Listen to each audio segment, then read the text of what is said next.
Screen share हो रहा है? Yes ma'am. ठीक है, ठीक। तो हम शॉर्ट में देख लेते हैं कल हमने क्या क्या पढ़ा था। उसके बाद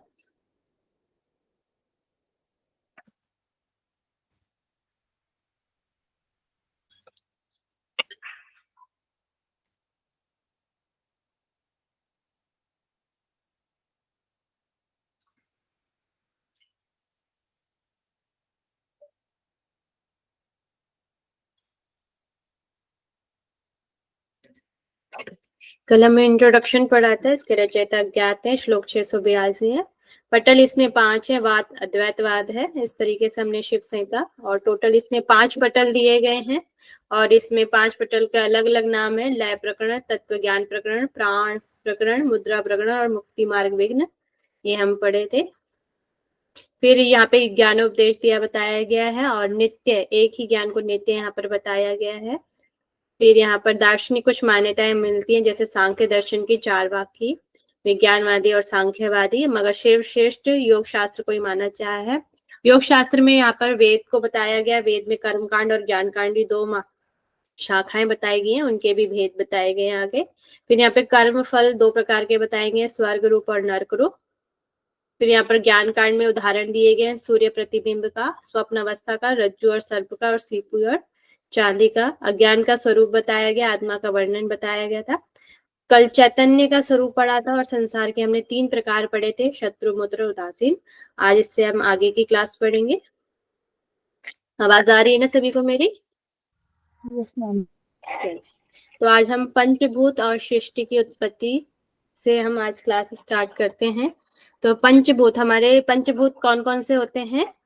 आकाश, वायु, अग्नि और जल और पृथ्वी, ये 5 हमारे तत्व होते हैं, जो इस ब्रह्मांड में भी है और हमारे शरीर में भी मिलते हैं।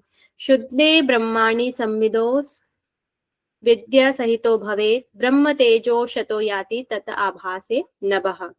तो जो प्रकृति की रचना होती है, संसार की रचना होती है, सब में अलग अलग दिया गया है जो भी है। अगर पतंजलि योग दर्शन की बात करते हैं तो वहां पर किसके द्वारा सृष्टि की उत्पत्ति होती है? जब पुरुष और प्रकृति का मिलन होता है, उससे सृष्टि का प्रारंभ होता है। और हमने योग बीज में हमने पढ़ा था कि किस तरह से सृष्टि के होंगे, जैसे पानी में अपने आप बुलबुले उठ जाते हैं, उसी तरह से अहंकार मात्र से ही जीव की रचना हो जाती है। पढ़ा था? यस। हाँ, तो उसी तरह से जो हमें अलग अलग टैक्स हैं, सब में सृष्टि की जो उत्पत्ति है, सब में अलग अलग हम मिलते हैं, किसी किसी में सेम मिलती है और किसी किसी में अलग भी दिखाई देती है।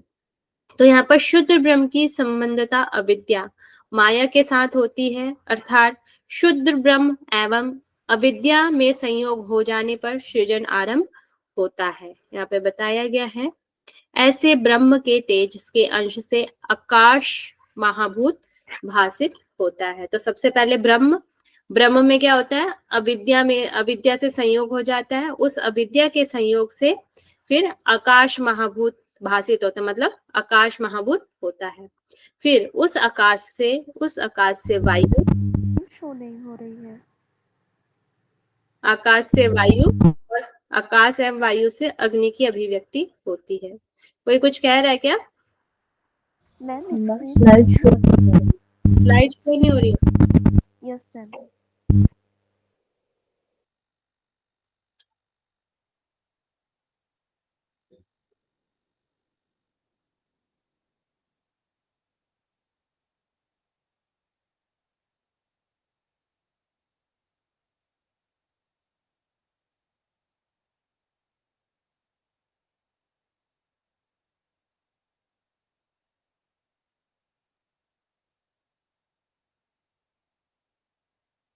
अभी हो रही है?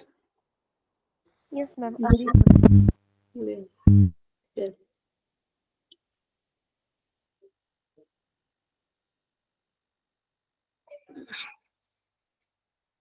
तो शुरू से बताऊं या?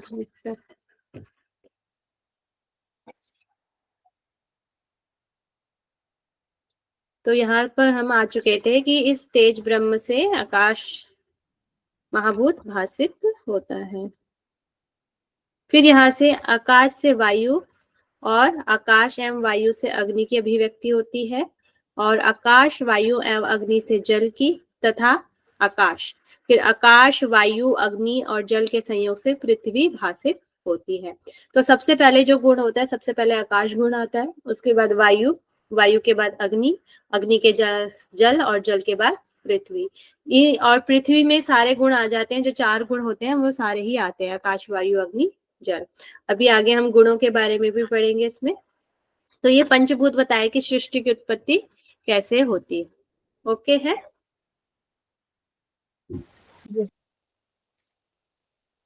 फिर यहाँ से क्वेश्चन भी आता है कई बार, और इसको भी अच्छे से हम पढ़ेंगे। तो यहाँ पर तत्व है आकाश वायु तेज जल और पृथ्वी। तो आकाश तत्व है, इसका गुण क्या है? शब्द।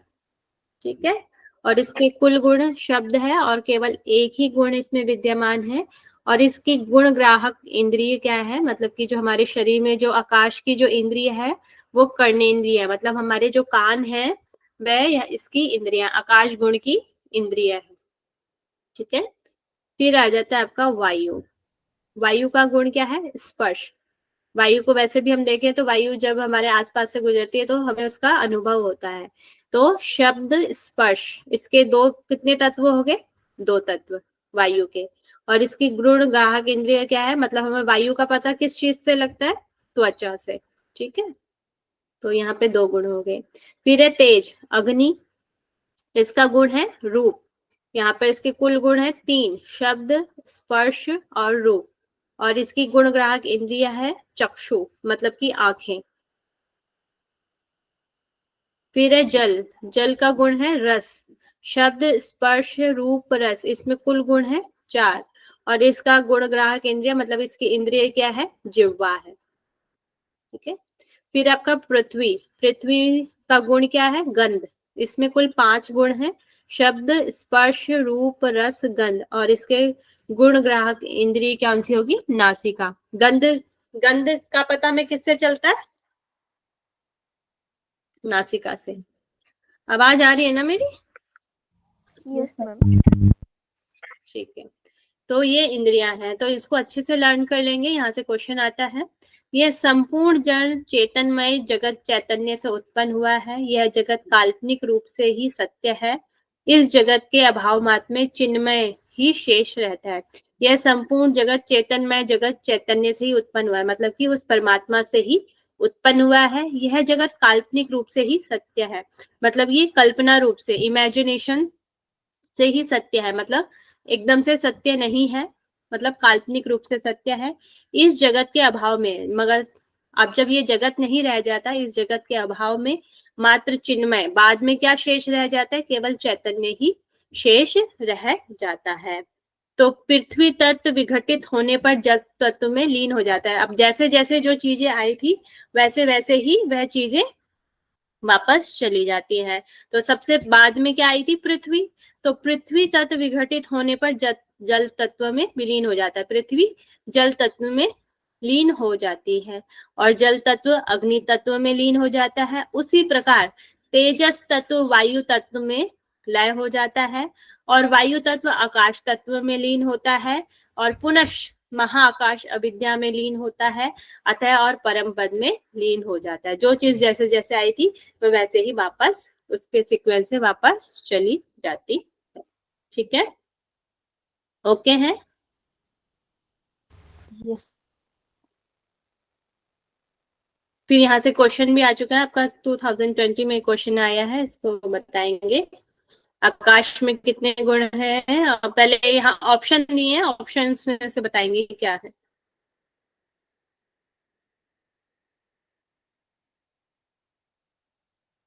मैम क्वेश्चन वाली स्लाइड शो नहीं हो रही है। क्वेश्चन वाली स्लाइड तो शो नहीं हो रही है। मैम अभी हो रही है? कोई स्लाइड शो नहीं हो रही है। तो तब से बताया नहीं आपने। ये क्यों नहीं हो रहा? मैम इससे जस्ट पहले जो स्लाइड आपने दिखाई थी ना, ये पंच महाभूत वाली वो भी नहीं शो हो रही थी। आपने तभी बताना था, तभी इसको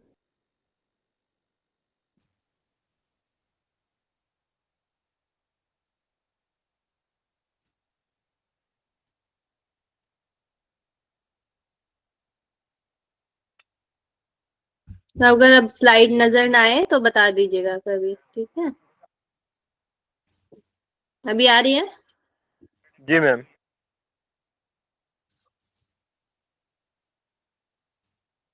चलिए, ये वाली स्लाइड तो दिखी थी ना?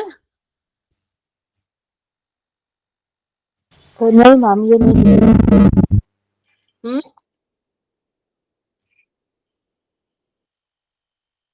ये वाला स्लाइड सबको दिखा था? No ma'am. ये वाला दिखा हुआ था, ठीक है। इसको भी आप स्क्रीनशॉट वगैरह ले लीजिए, फिर आप इसको देख लीजिएगा।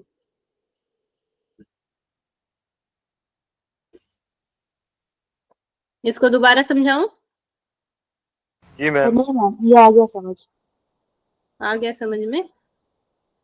शॉर्ट में देख लेते हैं। ये आपके तत्व हैं, ये इसके गुण है। आकाश का गुण शब्द, वायु का स्पर्श, तेज का रूप, जल का रस और पृथ्वी का गंध है। तो इसमें गुण भी होते हैं। तो आकाश का शब्द है, इसमें 1 गुण है, वायु में 2 गुण है, तेज में 3 गुण है और जल में 4 गुण है और पृथ्वी में 5 गुण है। रूप, रस, रूप, गंध है और इनकी इंद्रियां भी हैं। आकाश की कर्णेंद्रिय मतलब कान, वायु की त्वचा, चक्षु मतलब आंखें और जल की जिह्वा और पृथ्वी की नासिका यहाँ पर बताई गई है। तो जो जैसे जैसे ये तत्व आए थे, भाषित हुए थे, वैसे ये अपने आप लीन हो जाते हैं। पृथ्वी से जल तत्व में लीन हो जाता है, जल तत्व अग्नि तत्व में लीन हो जाता है और अग्नि तत्व वायु तत्व में लीन हो जाता है और वायु तत्व आकाश तत्व में लीन होता है और उसके बाद महाकाश विद्या में लीन हो जाता है और परम पद में लीन हो जाता है, बाद में ब्रह्म में मिल जाता है। ठीक है, यहाँ से क्वेश्चन आया हुआ है, क्वेश्चन हम देख लेते हैं। शिव संहिता के अनुसार सूची फर्स्ट और सेकंड को देखिए कि किसमें कितने गुण होते हैं।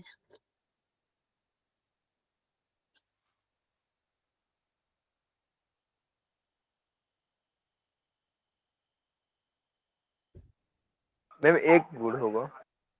ये ऑप्शन में से बताइए, 1 2 3 4 कौन सा होगा? ऑप्शन सी होगा। ऑप्शन सी मतलब कि थर्ड आपका इसमें राइट आंसर है। आकाश, आकाश का ये है। होता है वायु, वायु में बी, वायु का फर्स्ट हो जाएगा, 2 गुण आ जाएंगे। तेजस, तेजस में आ जाएंगे आपके 3 गुण आ जाएंगे मतलब कि सेकंड। और जल, जल में आपके 4 गुण आ जाएंगे और पृथ्वी, पृथ्वी में आपके 5 गुण आ जाएंगे। तो इसका राइट ऑप्शन थर्ड है।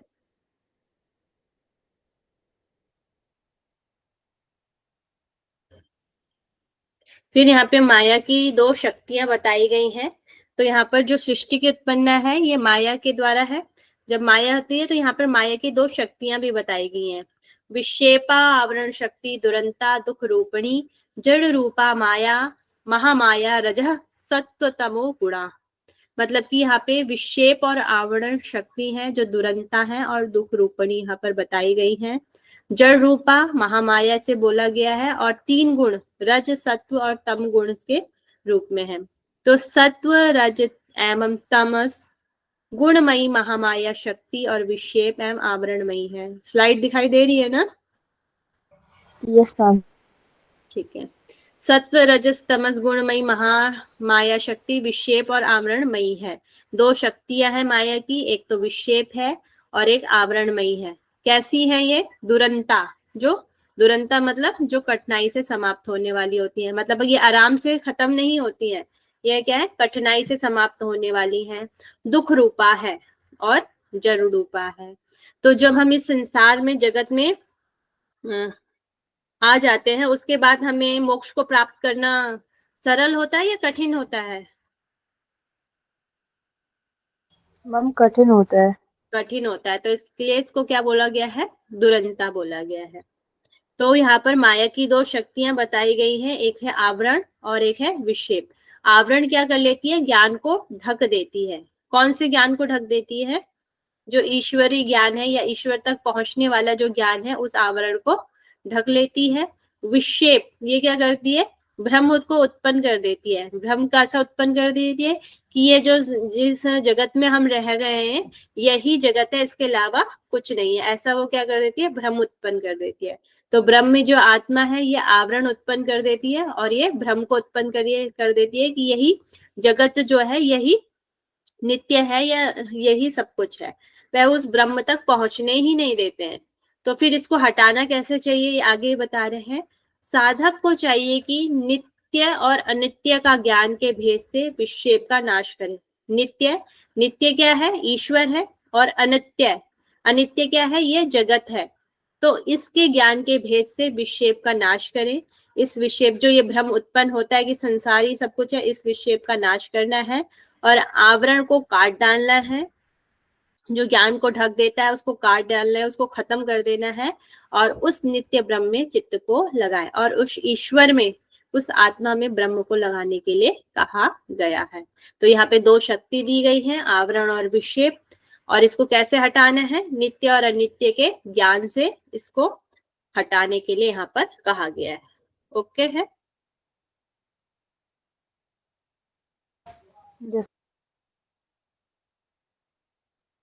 आगे यहाँ पर त्रिगुणात्मा कामायुक्त चैतन्य के विभिन्न स्वरूप है। यहाँ से भी आपका क्वेश्चन बनते हैं।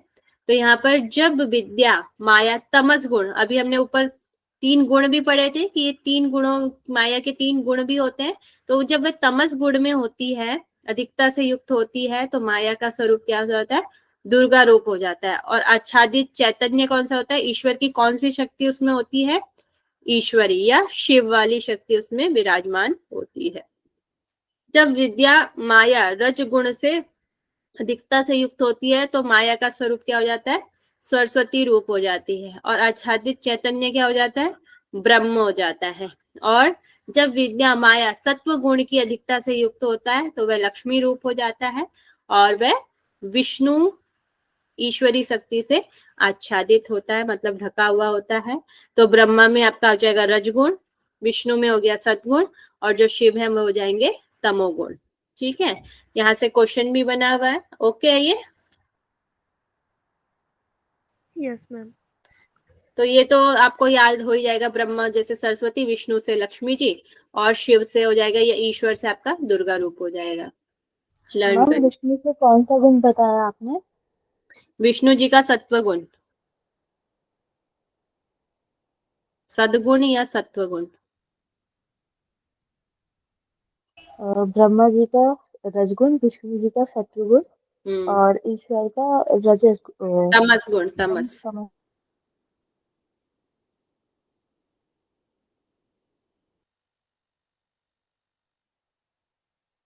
क्वेश्चन देख लेंगे।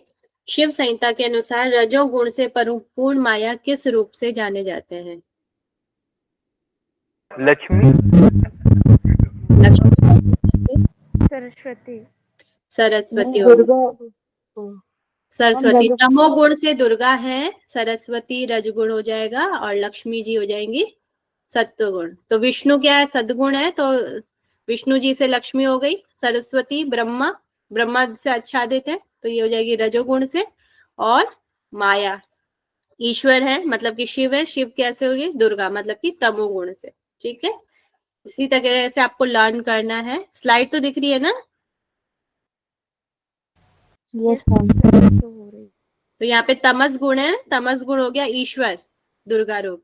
रजगुण क्या है, सरस्वती, ब्रह्मा, और सत्व गुण क्या है, लक्ष्मी, विष्णु जी। ठीक है,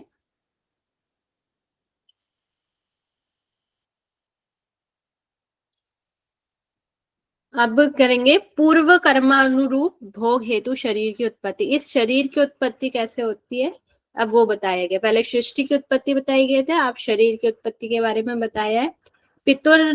पितुर मायात कोशात जायते पूर्व कर्मणः ततश्रीर विदुर दुःखः स्वप्राग भोगाय सुंदरम। पिता के अन्न कोश से जीव पूर्व कर्म के अनुसार शरीर को धारण करता है। अपने एक तो पूर्व जन्म के कर्म से और पिता के अन्न कोश से जीव जो है इस शरीर को धारण करता है। इस सुंदर शरीर को अपने पूर्व जन्म के किए गए कर्मों के भोग हेतु दुख रूपा समझा गया है। तो उसके जो पिछले जो कर्म है उनके भोगने के लिए वह यहाँ पर आता है, तो उन कर्मों के भोग हेतु दुख रूपा से समझा गया है। नाड़ी जाल से गुथा हुआ मांस, हड्डी, स्नायु, मज्जा आदि के से बना हुआ भोग का घर यह शरीर मात्र भोगने के लिए है। तो ऐसा ही हम कहाँ पढ़ते हैं जहाँ पे हमें मांस, हड्डी, स्नायु, मज्जा आदि पढ़ने को मिलता है? आयुर्वेद। आयुर्वेद में मिलता है। तो आयुर्वेद में कहा गया है नाड़ी जाल से गुथा हुआ, यहाँ पे तो बताया गया है। तो जो आयुर्वेद है, आयुर्वेद में कहा गया है रस, रस से रक्त, रक्त से मांस, मांस से मेद, मेद से अस्थि और अस्थि से मज्जा और मज्जा से शुक्र और शुक्र धातु से ही जीव की रचना होती है। तो यहाँ पर बताया गया है, इसी तरीके से यहाँ पे बताया गया है नाड़ी जाल से गुथा हुआ मांस, हड्डी, स्नायु और मज्जा आदि से बना हुआ भोग का घर यह शरीर मात्र को भोगने के लिए बताया गया है। मतलब कि यह जो शरीर हमारा बनाया है भोगने मात्र है। ब्रह्म के द्वारा पंचभूतों से निर्मित ब्रह्म संज्ञा वाला यह शरीर दुख एवं सुख के भोगार्थी माना गया है। मतलब ब्रह्म के द्वारा पंचभूत, अभी हमने जो पंचभूत पढ़े वे हमारे शरीर में भी होते हैं। वह पंचभूत से निर्मित ब्रह्म संज्ञा वाला, मतलब कि ईश्वर की संज्ञा वाला यह शरीर दुख और सुख भोगने के लिए माना गया। जो हम पाप पुण्य करते हैं आगे हमारे कर्माशय बनते रहते हैं, उनको हम भोगते हैं, भोगार्थ के लिए इसे माना गया है। फिर यहाँ से भी क्वेश्चन बन चुका है एक बार। तो बिंदु शिवो रजो शक्तिरुभ्योर मिलनात् स्वयं स्वप्न भूतानी जायते स्वशक्तया जड़ रूपाया। जो बिंदु है, वीर्य है, यहाँ पे इसको बिंदु को शिव भी बोला गया और वीर्य भी बोला गया है। बिंदु शिवो रज शक्ति और रज को शक्ति कहा गया है। इन दोनों के संयोग से जड़ रूपा माया अपनी शक्ति से स्वपन सृदृश अर्थात मिथ्या भूत स्वयं ही उत्पन्न हो जाते हैं। तो इन दोनों के संयोग से जो शिव है और शक्ति है, इन दोनों के संयोग से जड़ रूपा माया, माया के द्वारा जो शक्ति से स्वपन सृदृश, मतलब जैसे स्वप्न आते हैं अपने आप ही स्वप्न आ जाते हैं, उसी की तरह प्राणी अपने आप उत्पन्न हो जाते हैं, ऐसा यहाँ पर बताया है। ओके है?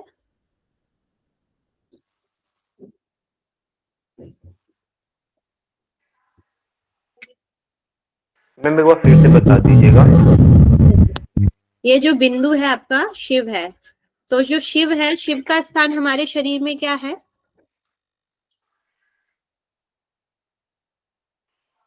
मैम वीर्य। वीर्य तो है हमारे शरीर में। शिव का स्थान कौन सा आपको पता है? मैम ये कंठ जालंधर बन के पास क्या?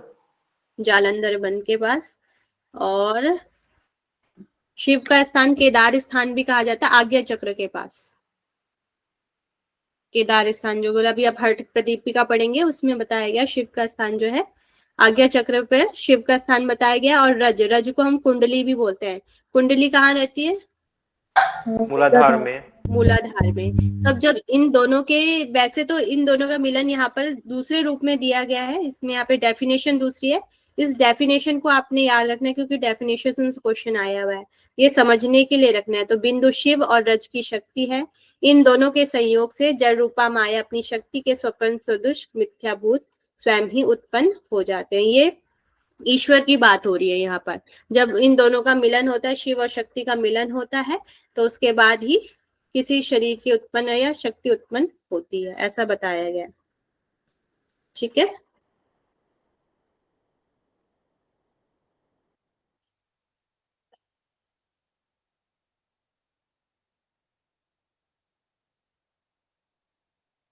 क्वेश्चन देख लेते हैं। ये आपका जुलाई 2023 में ही आया है।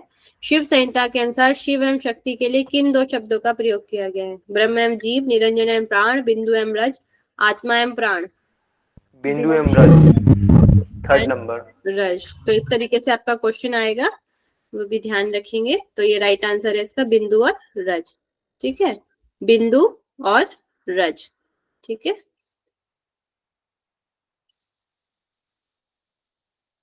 तो यहाँ पर आपका फर्स्ट जो पटल है वो समाप्त होता है।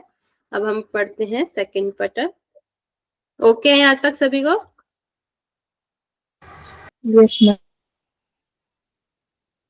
द्वितीय पटल पढ़ते हैं। इसको तत्व ज्ञान उपदेश भी कहते हैं। इसमें 57 श्लोक आपके दिए गए हैं। यहाँ पर सबसे पहले तत्व ज्ञान की बात है, जो हमारे शरीर में जो जो चीजें हैं उनके बारे में बताया गया है। ज्यादा डिटेल नहीं, यहाँ पे शॉर्ट में बताया गया।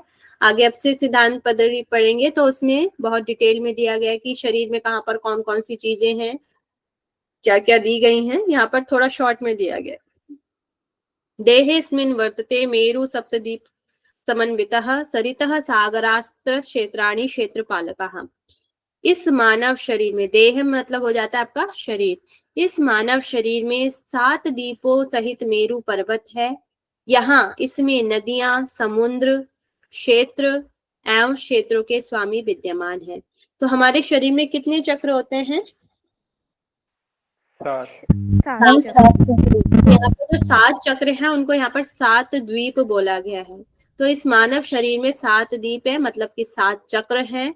और सहित मेरु पर्वत, मेरु पर्वत मतलब हो गया आपका स्पाइनल कॉर्ड, जो आपकी मेरु पर्वत मतलब हो गया आपका जो आपकी वर्टेब्रा है, या मेरु पर्वत उसके लिए बोला गया, बोन के लिए बोला गया। तो यहाँ पर मेरु पर्वत है। और जो हमारे चक्र रहते हैं वे कहाँ कहाँ पर रहते हैं? मैम इसी मूलाधार। क्या कह रहे हैं मैम? मूलाधार जो है हमारे मैम स्पाइन के लास्ट पॉइंट पे होता है। फिर उससे 4 अंगुल ऊपर स्वादिष्ठान होता है। फिर नेवल के बैक में स्पाइनल कॉर्ड में ही जो है हमारा मणिपुर चक्र होता है। फिर जो है हमारा जो रिब्स का बैक में जो है मैम अनाहत चक्र होता है। और जालंधर बन जो है सर्वाइकल स्टार्ट जहाँ से होती है वहां पे होता है। और आज्ञा चक्र दोनों भावों के बीच में होता है। सहस्त्रार में ब्रह्मरंध्र, फोरहेड से ऊपर। तो जो हमारी स्पाइन है उसको यहाँ पर मेरु पर्वत कहा गया। ठीक है, तो यहाँ पर इसमें नदियां, जो हमारी छोटी छोटी नस नाड़ियां में नदियां, समुद्र यहाँ पे बताया गया है। फिर यहाँ पर क्षेत्र एवं क्षेत्रों के स्वामी भी विद्यमान है। तो जब हम आगे पढ़ेंगे, अभी जब हम चक्रों को डिटेल से पढ़ेंगे तो वहां पर बताया गया कि क्षेत्र तो वही हो गया जहां पर ये विद्यमान है, क्षेत्र वह हो गया। और ये क्षेत्रों के स्वामी, वहां पर स्वामी भी है, उनके नाम भी हैं। जैसे अब क्या छाल हो गया, बाल हो गया, और यहाँ पे शक्तियां तो आगे विद्यमान है। तो यहाँ पे क्षेत्रों के स्वामी भी बताए गए, कौन कौन से स्वामी यहाँ पर है। तो आगे हम 5th पटल में पढ़ेंगे आगे। ठीक है, फिर इस शरीर में ही ऋषि मुनि और सभी ग्रह नक्षत्र, पवित्र तीर्थ, उनके पवित्र पीठ स्नान और इन सभी पीठों के देवता भी विद्यमान यहाँ पर बताए गए हैं। तो जैसे यत पिंडे तद ब्रह्मांडे, मतलब कि जो भी इस ब्रह्मांड में है वह ही हमारे शरीर में भी विद्यमान होता है, ऐसा बताया गया है। तो उसी तरीके से बताया गया कि इसमें सभी ग्रह नक्षत्र हैं, पवित्र तीर्थ स्थान बताए गए हैं और पवित्र पीठ भी इसी शरीर में बताए गए हैं। डिटेल यहाँ पर नहीं दिया गया है, इतना ही बताया गया है। फिर इस शरीर में सृष्टि एवं संहार करता चंद्र एवं सूर्य भ्रमण करते हैं। उसी प्रकार आकाश, वायु, अग्नि, जल एवं पृथ्वी भी इसमें ही विद्यमान करते हैं। तो यहाँ पर चंद्र और सूर्य किस चीज के लिए है? चंद्र होगी आपकी ईड़ा नाड़ी और सूर्य नाड़ी होगी आपकी पिंगला नाड़ी। तो सृष्टि एवं संहार के कर्ता चंद्र और सूर्य हैं। और इस शरीर को चलाने वाली 2 चीजें कौन सी हैं? ईड़ा पिंगला नाड़ी और पिंगला नाड़ी। तो इसलिए यहाँ पर सृष्टि के संहार करता और शरीर की जो चलायमान चीज वो है, इसलिए यहाँ पर इनको बोला गया है। वे मतलब कि जो हमारी नाड़ियां हैं वही हमारा सृष्टि भी बना सकती है, हमारे शरीर को बना भी सकती है, वह उसका संहार भी कर सकती है। तो उसी प्रकार आकाश, वायु, अग्नि, जल, पृथ्वी भी इसी शरीर में विद्यमान है। और हमारा शरीर किन 5 तत्वों से बना हुआ है? आकाश, वायु, अग्नि, जल, पृथ्वी भी हमारे ही शरीर में यहाँ पर विद्यमान है, ये बताया गया। ओके है?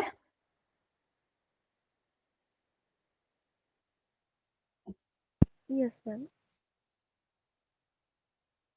फिर तीनों लोक में जो पंचभूतात्मक तत्व हैं, जो अभी 5 तत्व हमने पढ़े, आकाश, वायु, जल, अग्नि, वे सब शरीर में मेरुदंड को केंद्रित कर सर्वत अपने अपने कार्य करते रहते हैं। जो पंचभूत है हमारे शरीर में, वे हमारी स्पाइन को केंद्रित कर सर्वत्र अपना अपना कार्य करते रहते हैं। आकाश तत्व का जो कार्य वे करते हैं, वायु तत्व का जो शरीर में कार्य वो करते हैं।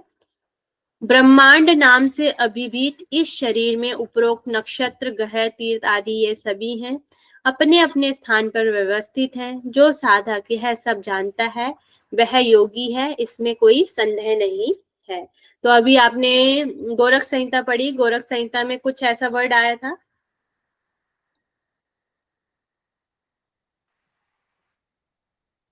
कि जी मैम। कितने हमारे शरीर में कितने अवयव वहां पर बताए गए हैं?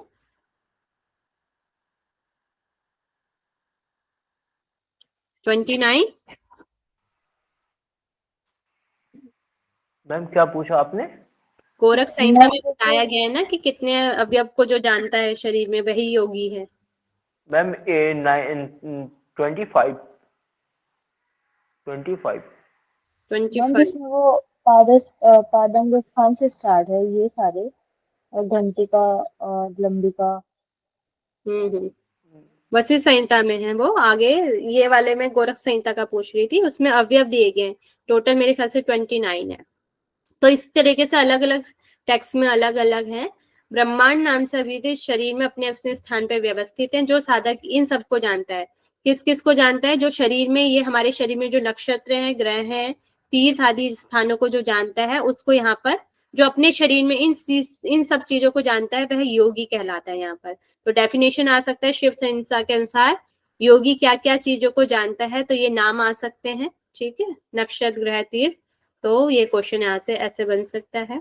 फिर यहाँ पर बताया गया है मेरु शिखर। मेरु शिखर मतलब जो आपकी स्पाइन है, स्पाइन के शिखर पर 16 कलाओं से युक्त नीचे की ओर मुख किए हुए अमृत किरण अर्थात चंद्रमा विराजमान है। वह दिन रात अमृत की वर्षा भी करता रहता है। तो यहाँ पर यह है अमृत, जो हमारा यहाँ से अमृत रस टपकता रहता है, उसकी बात यहाँ पर करी गई है। सोमरस जिसे बोला गया है, सोमरस कहाँ पर होता है? मैम सोमरस हम जहाँ पे सीखा रखते हैं ना वहाँ पे होता है मैम, जो हिंदू धर्म में सीखा रखते हैं। तो ये मून का स्थान है, चंद्रमा मून का स्थान ऐसा माना जाता है। मून का स्थान है, वेरी गुड। तो यहाँ पर क्या है, मेरु शिखा पर 16 कलाओं से युक्त यहाँ पर एक कमल दल को बताया गया है, युक्त है। किरण यहाँ से चंद्रमा विराज है, मतलब कि यहाँ से अमृत रस टपकता रहता है। और किस मुद्रा के द्वारा इसको हम रोक सकते हैं? खेचरी और विपरीत करनी मुद्रा। और विपरीत करनी मुद्रा के द्वारा हम इसे रोक सकते हैं। ठीक है, तो यहीं पे यही बात बताई गई, यहाँ से अमृत की वर्षा भी करता रहता है यही। फिर ईड़ा, फिर ईड़ा नाड़ी के बारे में बताया, वही सूक्ष्म अमृत द्विविधा विभक्त होकर नियत मार्ग से बहती रहती है। शरीर के पोषण के लिए मंदाकिनी गंगा जल स्वरूप अमृत ईड़ामयी से प्रभावित होता रहता है। तो यहाँ पर जो ईड़ा है, ईड़ा को यहाँ पर मंदाकिनी भी बोला गया है। मंदाकिनी गंगा का ही पर्यायवाची है और गंगा जल के स्वरूप अमृत के समान यहाँ पे इसको बताया गया है। ये वाम भाग मतलब हमारे बाएं भाग में रहती है। बाएं भाग में स्थिर यह सुधा रश्मि ईड़ा मार्ग से समस्त शरीर का पोषण करती है। तो ईड़ा नाड़ी किसका पोषण करती है? पूरे शरीर का पोषण करती है। ठीक है, इस चीज को हम ध्यान रखेंगे। तो यहाँ पे क्वेश्चन आ सकता है कि शिव संहिता के अनुसार ईड़ा नाड़ी किस चीज का पोषण करती है? तो हमारे पूरे शरीर का पोषण करती है। Okay, slide. यस। फिर यहाँ पर है पिंगला। पिंगला दूसरा दुग्ध अमृत, यहाँ पे जो पिंगला नाड़ी है उसको दुग्ध अमृत शुद्ध दूध के समान आभा वाला चंद्रमा अमृत हट पूर्वक सुधा मंडल से निकलकर और मेरुदंड में सुषुम्ना मार्ग से सृजन के लिए प्रभावित होता रहता है। तो जो पिंगला नाड़ी है और सुषुम्ना नाड़ी है यहाँ से ही आपकी निकलती हैं। तो ये जो ईड़ा नाड़ी है उसको तो मंदाकिनी बोला गया और पिंगला के लिए बोला गया ये शुद्ध दुग्ध के, दुग्ध मतलब दूध के समान। दूध का कलर कैसा होता है? सफेद। तो शुद्ध दुग्ध के समान आभा वाला चंद्रमा अमृत हट पूर्वक सुधा मंडल से निकलकर मेरुदंड में सुषुम्ना मार्ग से सृजन के लिए प्रभावित होता रहता है। फिर यहाँ पर मेरुदंड के मूल में 12 कलाओं से युक्त सूर्य विद्यमान है। मेरुदंड कहाँ पर है? नेवल के पास। नेवल के पास, और यहाँ पर बस्ती में बताया गया है मूलाधार चक्र के पास। आगे हम पढ़ेंगे उसमें हमें मिलता है। तो यहाँ पर मेरुदंड के मूल में मतलब कि स्पाइन के नीचे वाले भाग में मूल में 12 कलाओं से युक्त सूर्य विद्यमान है। यहाँ पर सूर्य मंडल यहाँ पर बताया गया है। प्रजापति सूर्य अपनी किरणों के द्वारा दक्षिण मार्ग में ऊपर की ओर प्रभावित होता है, मतलब कि अपने राइट भाग में यह प्रभावित होता है। सूर्य चंद्रमा से निश्रित अमृत धातुओं को निश्चय ही ग्रस लेता है, मतलब कि जो आपके शिखा है या अमृत जो रस है उसको क्या करता है, सूर्य चंद्रमा से निश्रित, जो चंद्रमा से निश्रित अमृत एवं धातुओं को निश्चित ही ग्रस लेता है, जो हमारे सूर्य मंडल में पड़ती हैं, और वायुमंडल के साथ संपूर्ण शरीर में भ्रमण करता है। अगर वह यहाँ से सोमरस हमारा टपक जाता है तो वह क्या करता है, पूरे शरीर में धातुओं के साथ पूरे शरीर में वह भ्रमण करता रहता है। अगर हम उसको रोक लेते हैं तो वह वहीं पे रुक जाता है, फिर वह पूरे शरीर में भ्रमण नहीं करता है, ये बताया गया है। यह ग्रसने वाली सूर्य दक्षिण राइट साइड में मेरुदंड के दाहिने मार्ग में बहती है और चंद्र की पीयूष धारा सम्मिलित रूप में सृष्टि एवं संहार का कारक कहलाती है। इस प्रकार चंद्रमा सृष्टि करता और सूर्य को संहार करता कहलाता है। ठीक है, ओके है। मैम हमने तो ये पढ़ा है जैसे मतलब कि यदि जो सोमरस है वो सीधा हमारे मणिपुर चक्र पे जो है मतलब सूर्य के पास चल गिरता है, वहीं पे उसको सूर्य नष्ट कर देता है। तो यहाँ पे मैम ये बताया कि पूरे बॉडी में मूवमेंट करता है। निश्चित ही ग्रस लेता है ना, अमृत और धातुओं में निश्चय ही मतलब कि यहाँ पर आके ग्रस लेता है।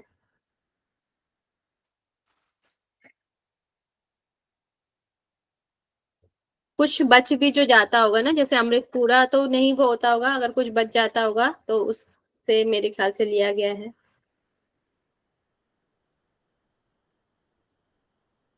वायुमंडल पूरे समय भ्रमण करता है।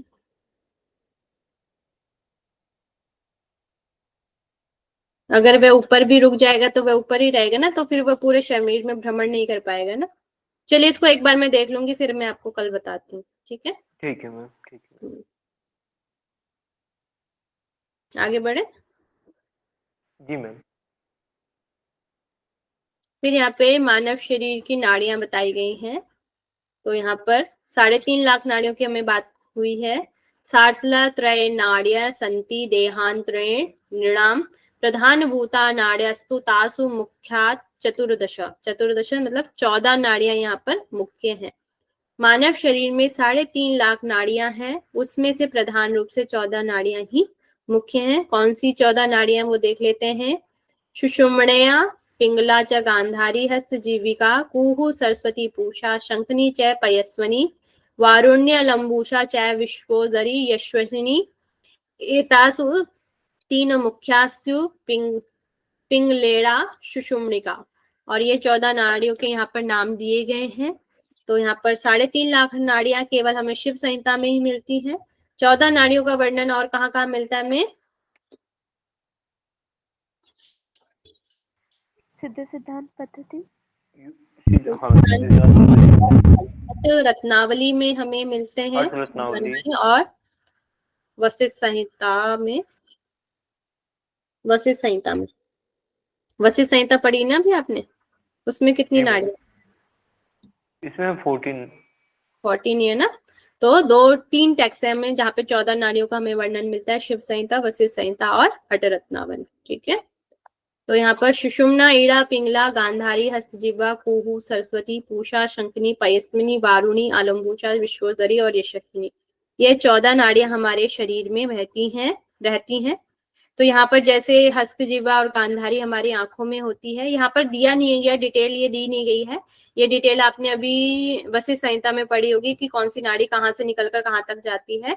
वहां पर कंद से बताया गया, कंद से स्थान बताया गया है कि वह नाड़ी कहाँ से कहाँ तक जाती है। तो यहाँ पर उसकी डिटेल नहीं है, वैसे देख लेते हैं हम थोड़ा।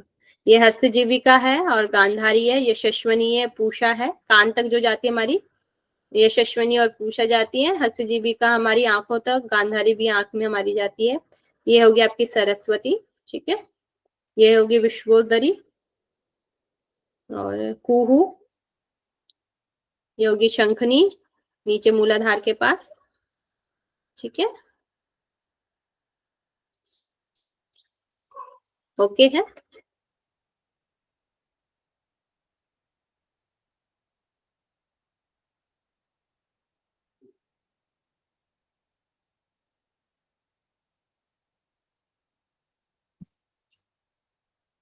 फिर सुषुम्ना नाड़ी, तो सुषुम्ना नाड़ी को यहाँ पर योगी वल्लभा किया गया है, मतलब कि योगियों की जो प्रिय नाड़ी है वह कौन सी है, सुषुम्ना नाड़ी यहाँ पर बताई गई है।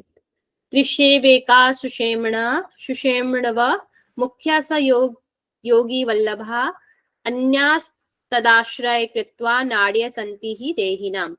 तीनों में भी एकमात्र सुषुम्ना नाड़ी ही प्रमुख है। तीन कौन कौन सी नाड़ियां होगी? ईड़ा पिंगला सुषुम्ना। ईड़ा पिंगला सुषुम्ना। पहले तो सबसे पहले 3.5 लाख नाड़ियां हैं, 3.5 लाख नाड़ियों में से 14 नाड़ियां मुख्य हैं, और 14 नाड़ियों में से भी 3 नाड़ियां मुख्य हैं आपकी ईड़ा पिंगला और सुषुम्ना, और तीनों में से भी एकमात्र सुषुम्ना नाड़ी ही प्रमुख है। यह योगियों की प्रिय नाड़ी, इस मतलब की प्रिय नाड़ी योग वल्लभा, वल्लभा मतलब होता है प्रिय, तो प्रिय नाड़ी योग वल्लभा कही जाती है। अन्य सभी नाड़ियां उसी का आश्रय करके शरीर में स्थित रहती है, मतलब सुषुम्ना नाड़ी का आश्रय लेकर ही वह स्थित रहती हैं। चंद्र, सूर्य एवं अग्नि स्वरूप वाली अधोमुखी कमल तंतु के समान सूक्ष्म नाड़ियों में मेरुदंड का आश्रय लेकर यह स्थित है। सूर्य, चंद्रमा एवं अग्नि, मतलब कि चंद्र होगी आपके ईड़ा, सूर्य होगी आपकी पिंगला, एवं सुषुम्ना को यहाँ पर अग्नि कहा गया है। ठीक है, एक और नाम हो गया इसका अग्नि। स्वरूप वाली अधोमुखी, मतलब कि नीचे की ओर जिसका मुख हो, जैसे कमल तंतु के अधोमुखी कमल तंतु के समान, मतलब कि जो नीचे की तरफ जिस जैसे कमल का मुंह हो उस तरीके से समान यह सूक्ष्म नाड़ियां मेरुदंड का आश्रय लेकर, मतलब कि स्पाइन का आश्रय लेकर स्थित रहती है। ओके है। Yes ma'am. यहाँ से आपके क्वेश्चन बने हुए हैं एक दो बार कि योग वल्लभा किसे कहा गया है, और आगे अभी आप देखेंगे चित्रा नाड़ी के लिए। तो आगे है चित्रा नाड़ी, उपाधि स्वरूपा इसको कहा गया है यहाँ पर। तो चित्रा नाड़ी जो है वह शिव की वल्लभा कही गई है, और जो हमारी सुषुम्ना नाड़ी है वह योगियों की वल्लभा कही गई। योगियों की प्रिय नाड़ी होगी आपकी सुषुम्ना नाड़ी, और शिव की जो प्रिय नाड़ी है वह है चित्रा नाड़ी। तासां मध्ये गता नाड़ी चित्रा समं वल्लभा ब्रह्मरंध्राश्च तथा तत्रैव सूक्ष्मात् सूक्ष्मतः शुभम। और यहाँ पर बताया गया इन तीनों नाड़ियों के मध्य में चित्रा नाड़ी है जो मुझे प्रिय है, वह अति सूक्ष्म एवं कल्याण ब्रह्मरंध्र है। तो जो आपकी 3 नाड़ियां हैं, ईड़ा, पिंगला और ये होगी आपकी सुषुम्ना नाड़ी, तो सुषुम्ना नाड़ी के अंदर ही बताया गया है चित्रा नाड़ी। यहाँ पर जो ये है ये चित्रा नाड़ी यहाँ पर बताई गई है। ठीक है, इन तीनों नाड़ियों के मध्य में चित्रा नाड़ी है जो मुझे प्रिय है। ठीक है, चित्रा नाड़ी कहाँ पर है स्थित? सुषुम्ना नाड़ी के, और ये बहुत ही अति सूक्ष्म से बताया गया, सूक्ष्म से भी सूक्ष्म, सूक्ष्मात सूक्ष्मतर, मतलब वह अति सूक्ष्म से सूक्ष्म है, और कल्याण ब्रह्मरंध्र। फिर यहाँ पर बताया गया है पंचवर्णो ज्वाला शुदा सुषुम्नाम मध्यचारिणी देहस्योपाधि रूपा स सुषुम्ना मध्यस्य रूपणी। वह चित्रा नामक नाड़ी पंचवर्णों से युक्त है, मतलब इसमें पंचवर्ण बताए गए हैं। उज्जवल और पवित्रकारी है, सुषुम्ना के मध्य विचरण करने वाली है, और सुषुम्ना के बीच में स्थित वही शरीर उपाधि रूपा। और चित्रा नाड़ी को एक और नाम क्या है इसका? उपाधि रूपा। ये आ सकता है कि किस नाड़ी को उपाधि रूपा कहा गया है, क्वेश्चन बन सकता है, तो वह है आपकी चित्रा नाड़ी। फिर इसका यहाँ पर फल भी बताया गया है। इसके ध्यान चिंतन मात्र से ही योगी के महापापों का समूह नष्ट हो जाता है। किसके? चित्रा नाड़ी के चिंतन मात्र से ही योगियों का महापापों का समूह जो होता है, जो महापाप है उनके समूह, उनका जो ग्रुप है वह भी नष्ट हो जाता है। यहाँ से भी क्वेश्चन आ सकता है, ये आया है शायद कि पंचवर्णों से युक्त कौन सी नाड़ी है, तो वह आपकी हो जाएगी चित्रा नाड़ी। ओके है?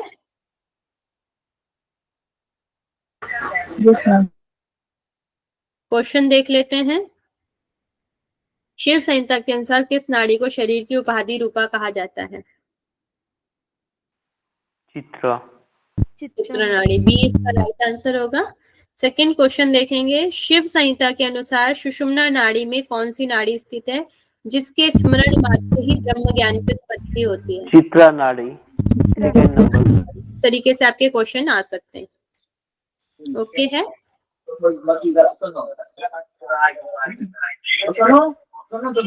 आगे पढ़ना है या नहीं तक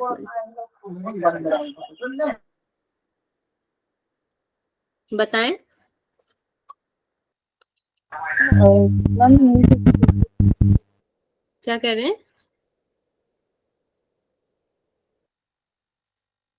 आवाज जोर से बोलिए। मैम आज यहीं तक के पढ़ते हैं। यहीं तक पढ़ना, चलिए ठीक है।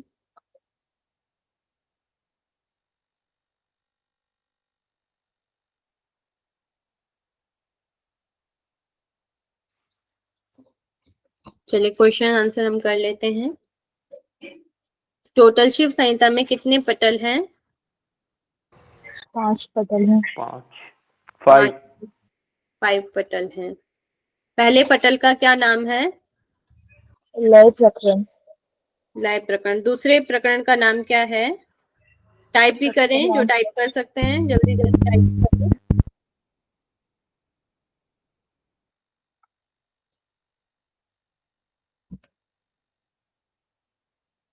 लय प्रकरण और तत्व तत्व। हमारे शरीर में कुल कितनी नाड़ियां हैं पूरे शरीर में? 3.5 लाख, 3.5 लाख। 3.5 लाख नाड़ियां बताई गई हैं। उनमें से मुख्य नाड़ी कितनी है? मुख्य 14 है। मुख्य 14 नाड़ियां हैं। और 14 में से कितनी मुख्य है? 3 नाड़ियां। 3 3 इंगा नाड़ियों पिंगा में सुनम। कितनी मुख्य है? 1 सुषुम्ना। सुषुम्ना। सुषुम्ना के अंदर कौन सी नाड़ी है? चित्रा नाड़ी। चित्रा नाड़ी बताई गई है। हमारे शरीर की उत्पत्ति किससे होती है? पंच सबसे पहले किसके संयोग से होती है? पंच तत्व में। पंच तत्व से। किससे भासित होता है? सबसे पहले क्या भासित होता है? शिव और शक्ति का मिलन। शिव और शक्ति का मिलन होता है। और किससे तो होता है? शुद्ध ब्रह्म से। ठीक है, शुद्ध ब्रह्म। शुद्ध ब्रह्म। और शुद्ध ब्रह्म के साथ क्या चीज मिल जाती है? रज और वीर। वो क्वेश्चन अलग है। माया। माया और अविद्या के माध्यम से। ठीक है? सबसे पहले कौन सा तत्व भासित होता है? आकाश। आकाश। आकाश में। और सबसे लास्ट में पृथ्वी। पृथ्वी में कितने गुण हैं?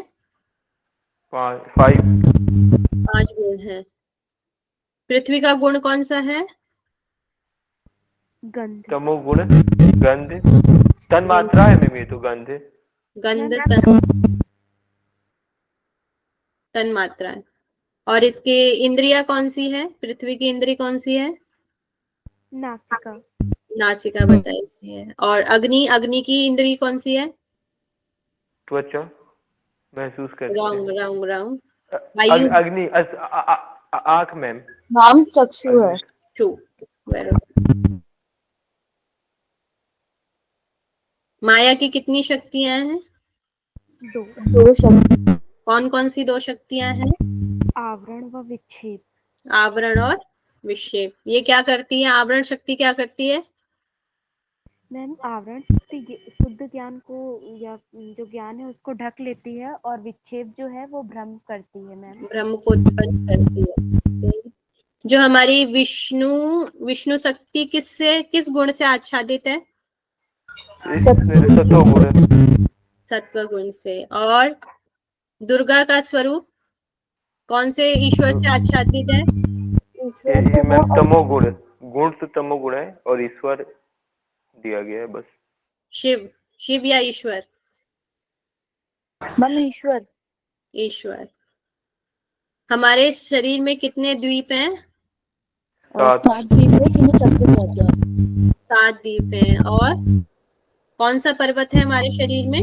मेरू मेरू पर्वत। मेरू पर्वत दिए गए। ठीक है। सृष्टि के संहारकर्ता कौन कहा गया? सृष्टिकर्ता और संहारकर्ता हमारे शरीर में? चंद्र एवं ईरा और सूर्य। पिंगला। ईड़ा और पिंगला। और मंदाकिनी किसका पर्यायवाची बताया गया है?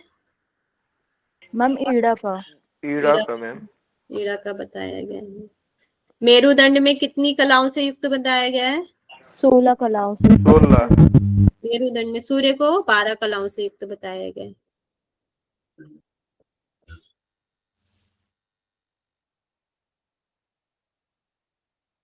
योग वल्लभा कौन सी नाड़ी है? मैम सुषुम्ना। सुषुम्ना नाड़ी है। और उपाधि रूपा?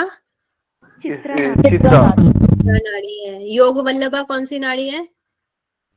मैम सुषुम्ना। और उपाधि रूपा? चित्रा चित्रा नाड़ी। चित्रा नाड़ी। चित्रा नाड़ी किसके अंदर है? ईरा पिंगला सुषुम्ना तीनों के बीच में। ईरा पिंगला सुषुम्ना तीनों नाड़ियों के अंदर है। और जो आपकी है चित्र नाड़ी कितने वर्णों से युक्त है? 5 वर्णों से। 5 मैम। युक्त है। और इसका फल क्या है? मैम सभी पाप नष्ट हो जाते हैं। इसके ध्यान मार्ग से योगी के महापाप का विनाश हो जाता है। कभी नाश हो जाता है। Very good. अब मुझे बताएंगे पवनाभ्यास किस पटल में दिया गया है? पवनाभ्यास ने सॉरी हृदय पंकज। मैम तृतीय पटल प्राण हृदय प्राण। पटल हाँ में। मैम। कुंडली का वर्णन हमें कहाँ मिलता है? द्वितीय पटल में। Second ma'am. द्वितीय पटल में। पंच तत्व विवेचना कौन से पटल में है? ये प्रथम पटल में। कर्म कांड और ज्ञान कांड का वर्णन हमें कहाँ मिलता है? पहले पटल में। पहले पटल में हमें। आसन का वर्णन हमें कहाँ मिलता है? चौथे में मैम। चौथे में नहीं मिलता। थर्ड में। तृतीय पटल में मिलता है। और हमारे मुद्राओं का वर्णन? ये 4th पटल में मिलता है। 4th में। ठीक है। और साधक के प्रकार? पंचम पटल। पंचम पटल। चलिए यहीं पे हम क्लास को ओवर करते हैं।